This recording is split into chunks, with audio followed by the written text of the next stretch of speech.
High! জানো তো সবাই আমার মা এসছিল আমার কাছে। আমার বর একটু কাজে বাইরে গেছিল। তো কি করব, সারাদিন বাড়িতে বসে বসে বোর হচ্ছিলাম। তাই মাকে বললাম চলো একটু বকখালি থেকে ঘুরে আসি। ফার্স্টে বলল যাবে, কিন্তু ওয়েদারটা একটু খারাপ হয়ে গেছিলো, তাই জন্য বলছিল যাবে না। কিন্তু আমি একটু জোর করেই নিয়ে গেলাম যে চলো, ওয়েদারটা খুব ভালো আছে। বললাম চলো আর কি ঘুরেই আসি, কি করবো, সারাদিন বাড়িতে বসে বসে বোর হচ্ছি, ওয়েদারটা বেশ ভালোই আছে। তো দুজনে আর কি বেরিয়ে পড়লাম। এই মন্দিরটা চেনো, আমি আগেও দেখিয়েছি ভিডিওতে, ক্যাকড়াবুড়ির মন্দির। এটা খুব জাগ্রত মন্দিরটা। আমরা মা মেয়ে দুজনে আর কি বেরিয়ে গেলাম। আমার বরকে খুব মিস করছিলাম, থাকলে ভালো হতো। এতদিন এখানে আছি, আমরা দুজনেই এখনো অবধি যেতে পারিনি বকখালিতে। অ্যাকচুয়ালি যেতে গেলে ওদের তো পারমিশন নিয়ে যেতে হয়, সেই জন্য ওর সময় হয়ে ওঠে না যাওয়ার জন্য। আমি ২-৩ বার চলে গেলাম, কিন্তু ওর এখনো অবধি যাওয়া হয়নি। ও গেছে কাজের সূত্রে, আমরা দুজনে একসাথে এখনো অবধি যেয়ে উঠতে পারিনি। যাই হোক, মাকে নিয়েই গেলাম, বেশ ভালো লাগছিল। টোটো দাদাকে বললাম যে একটু আগে থেকেই চলে আসতে, যদি বৃষ্টি আসে তখন তো যেতে একটু লেট হয়ে যাবে। এটা আর কি বকখালি আমরা পৌঁছে গেছি, আমার বাড়ি থেকে বেশিক্ষণ লাগে না, আমি যেখানে ভাড়া থাকি না, আধা ঘন্টার মতন লাগে টোটোতে, কিন্তু বাইকে গেলে আরও অনেক কম সময় লাগে। এই যে বকখালি, এটা আমরা ঢুকে গেছি। বকখালির এখানে দারুণ দারুণ রিসর্ট আছে, খুব সুন্দর সুন্দর নতুন নতুন রিসর্ট হয়েছে। এটা আর কি পুজোর প্যান্ডেল হচ্ছিল, আমরা হাঁটতে হাঁটতে চলে গেলাম ওইখানে, মানে যেখানটায় সমুদ্র। বকখালি সমুদ্রটা তো একটু পিছিয়ে, মানে যেখানে আর কি দাঁড় করাই টোটো, সেখান থেকে বেশ খানিকটা হেঁটে যেতে হয়।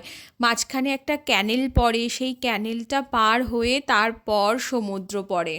ভালো পরিষ্কার পরিচ্ছন্ন বিচ, খুব নোংরা নয়, আর দীঘার মতন এত ক্রাউড না। সব থেকে বেশি এইটা আর কি আমার খুব পছন্দ হয়, যে এখানে বেশি ক্রাউড নেই, একদম পরিষ্কার পরিচ্ছন্ন, অল্প লোকজন, বেশ নিরিবিলি পরিবেশ, খুবই ভালো লাগে। আমার বকখালির বিচটা বেশ ভালো লাগে। অনেক দোকানও বসে, বেশ খাওয়া দাওয়ার সব জিনিসপত্র পাওয়া যায়, ঘোরো ফেরো আনন্দ করো, কিন্তু খুব সাবধানে। এই আর কি বকখালির বিচের একটা সমস্যা হচ্ছে, সমুদ্র যখন তখন খুব উত্তাল হয়ে যায়, চলে আসে, এগিয়ে আসে আর কি সমুদ্র, যার জন্য মানে অনেকেই এসে ভেতরে তলিয়ে যায় সমুদ্রের মধ্যে। মাঝে মাঝেই এখানে অ্যাক্সিডেন্ট হওয়ার আর কি কথা শোনা যায়। চলে এসছি আমরা সমুদ্রে, সাডেন প্ল্যান করে চলে এসছি আধা ঘন্টার মধ্যে। এত কাছে থাকি তাও আসা হয় না, মাকে কতবার বললাম, তারপরে নিয়ে জোর হয়ে নিয়ে চলেছি, তাও বলছে আসবো না। আচ্ছা এত কাছে এসছি, এসেছো তো চলো ঘুরতে যাই, যাবে না, আসবে না।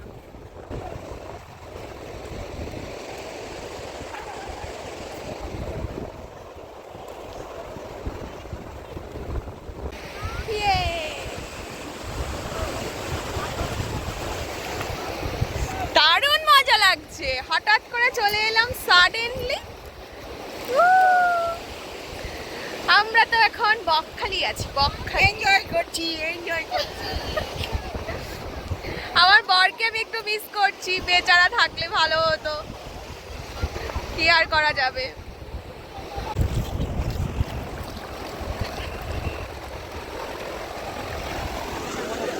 হ্যাঁ,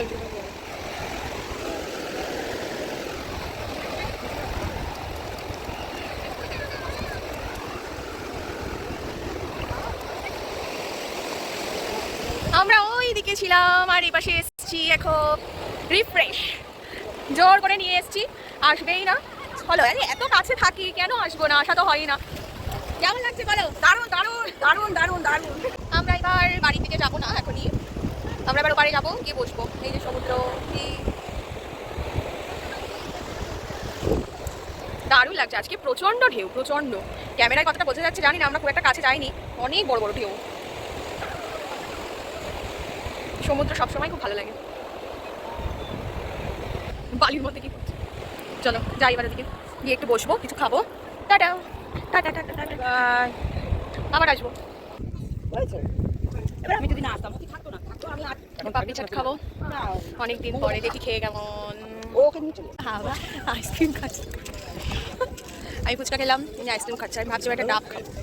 শোন দুটো ডাব ডাব করে খাবো নিয়ে চল এখান থেকে, এখানে দাম বেশি। এই কি না